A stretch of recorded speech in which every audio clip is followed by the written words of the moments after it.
L'espace sportif Pailleron regroupe dans un même lieu une piscine sportive, des bassins ludiques, une patinoire et un espace de remise en forme. Il est implanté dans le 19e arrondissement, au pied du parc des Buttes-Chaumont.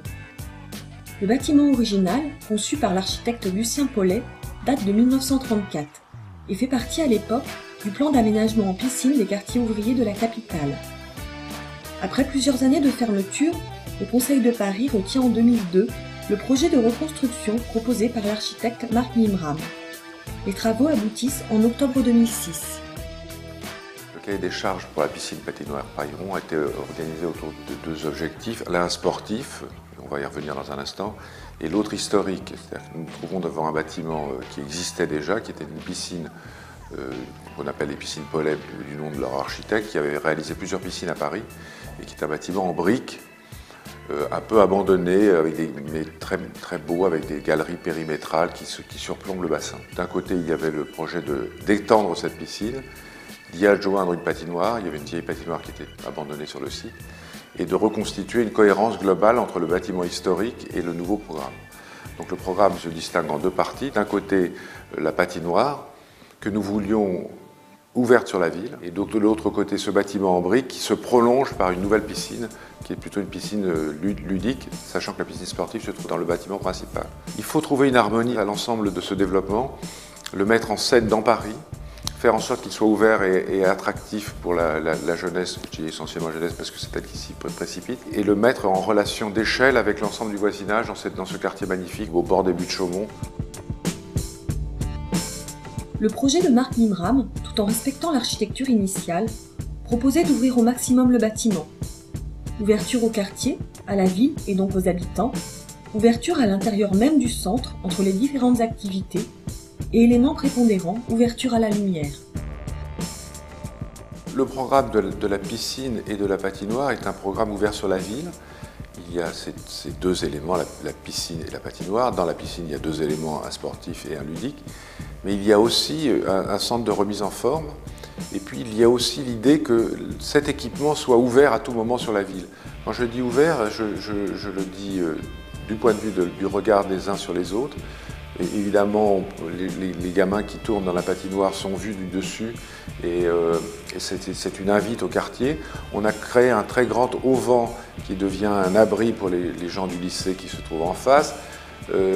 Faire en sorte qu'il y ait une grande perméabilité entre la ville et l'équipement sportif. Il ne faut pas qu'il soit fermé sur lui-même et réservé à quelques-uns, mais qu'il s'ouvre généreusement sur le voisinage et surtout sur les jeunes qui ont envie de pratiquer ou qui, même s'ils n'avaient pas envie, pourraient en avoir envie. Et donc, cette transparence, cette installation dans la transparence, elle se fait à travers le jardin qui, lui, est d'accès public parce qu'il y a aussi les parents qui peuvent attendre sur des gradins, voir leurs enfants patiner ou voir leurs enfants nager. Donc, on a installé à l'intérieur de cet ensemble un jardin qui est de statut public et qui s'ouvre sur un centre de remise en forme. L'idée, c'était de regarder, de voir et de mettre en commun les différents statuts de l'eau. La glace qui s'ouvre sur la piscine. Depuis la piscine en maillot de bain, on peut voir des patineurs et vice-versa. Et on peut voir de la sueur. Les grands musclés s'entraînent dans la salle de remise en forme et de musculation qui est au fond. Donc, regarder tous les états de l'eau, tous les états de la relation entre les uns et les autres, mettre en relation à l'intérieur de l'équipement et mettre en relation avec la ville. Donc les gens peuvent entrer assez naturellement à différents horaires, la piscine et la patinoire et le centre de remise en forme s'ouvrent sur la ville. Il y a un lieu de restauration au centre. Vous voyez, c'est une vision un peu généreuse de l'équipement sur la ville. Et j'y tiens beaucoup parce que je pense que c'est une vertu de dialogue en ville. Il faut que les équipements ne se referment pas sur eux-mêmes, mais s'ouvrent sur la ville. Et puis, l'agent le plus liant dans tout ça, c'est la lumière. Donc nous allons travailler sur la lumière naturelle. Je pense que la lumière naturelle est naturelle dans les piscines, mais par contre, elle ne l'est pas dans les patinoires. Souvent, ce sont des boîtes noires. Et là, nous avons réussi à faire en sorte qu'elle soit ouverte sur la lumière naturelle. Donc le bâtiment de la patinoire, lui, s'ouvre sur la ville directement et travailler sur un système de plissé de toiture qui permet d'avoir de la lumière naturelle au nord sans avoir de rayons solaires directs sur la glace qui la ferait fondre.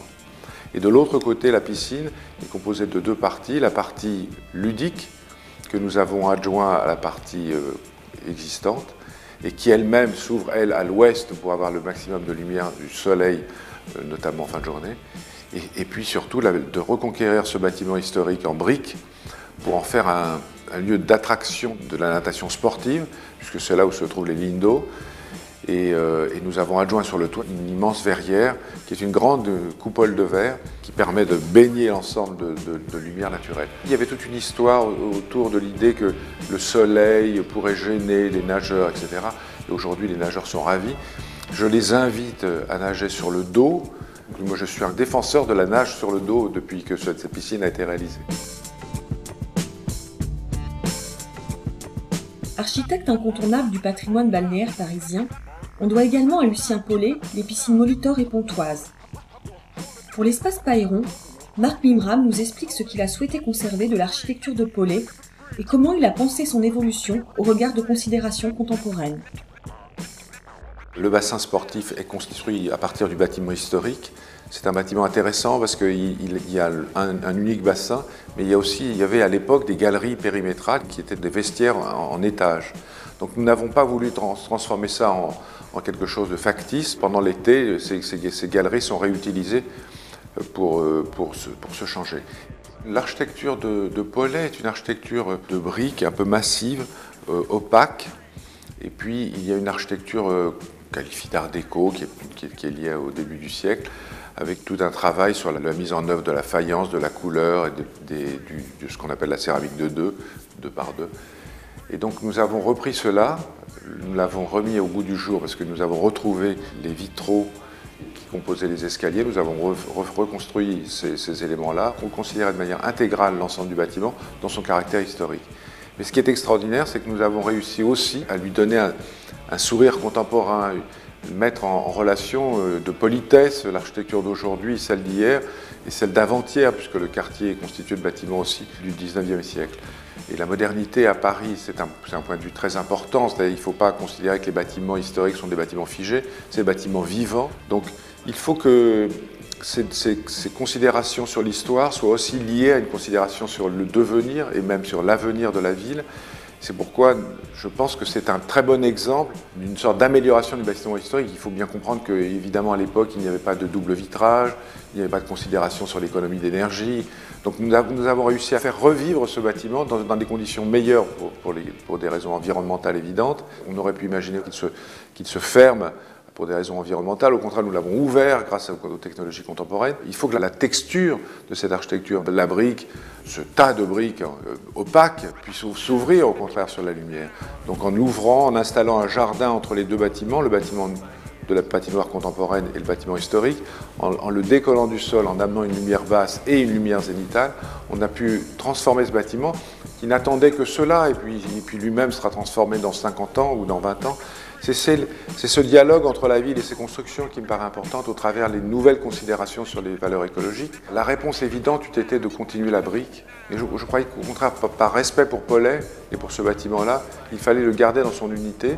La seule adjonction en brique que nous avons faite, c'est celle d'une installation de Carmen Perrin, qui est une artiste suisse, et qui montre comment la brique peut être considérée comme étant un élément de texture quasi transparente, une sorte de très grand mouchard habillé en brique, qui est une installation sur la rue. Alors les gens ne savent pas que c'est une œuvre d'art, c'en est une, et c'est bien parce que l'art contemporain en ville prend sa place aussi.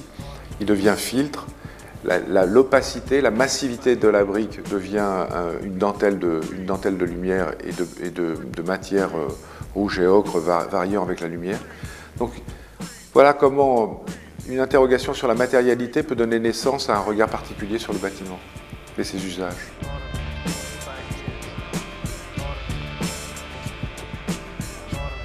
Quand on questionne Marc Mimram sur le devenir de Paris, il répond qu'il ne peut imaginer que la ville reste un joyau confiné à l'intérieur de son périphérique. Il nous expose les différents aspects d'une nouvelle approche qui considérerait Paris dans un territoire beaucoup plus vaste. Le Paris de demain devra d'abord s'inscrire dans le Grand Paris. Il ne s'agit pas de l'enfermer dans les frontières du périphérique, faire en sorte que les équilibres que l'on doit trouver, on doit les trouver à la grande échelle parisienne. L'Est parisien est un vaste territoire qui doit être remodelé, reconsidéré. Quand je dis reconsidéré au sens de la considération, lui donner plus de considération, et ne pas considérer que la population au centre soit exclusive par rapport à la population autour, que le logement social retrouve sa place en ville, faire en sorte que l'attention au site historique soit aussi un gage de modernité. À chaque moment, l'architecture est responsable de l'expression de son époque. Et je le vois parce que je construis beaucoup en Chine. Jamais personne ne pose la question de se dire comment est-ce qu'on construirait au XIXe siècle. La question, c'est comment est-ce qu'on respecte le XIXe siècle en construisant au XXIe siècle. Enfin, faire en sorte que dans ce grand paysage, Paris trouve une force de mixité, je parle de tout type de mixité, constructive, sociale, faire en sorte que les barrières entre les uns et les autres, les frontières s'ouvrent, et c'est l'enjeu de demain. Et donc la ville peut le faire en étant accueillante, et accueillante aussi à l'architecture contemporaine.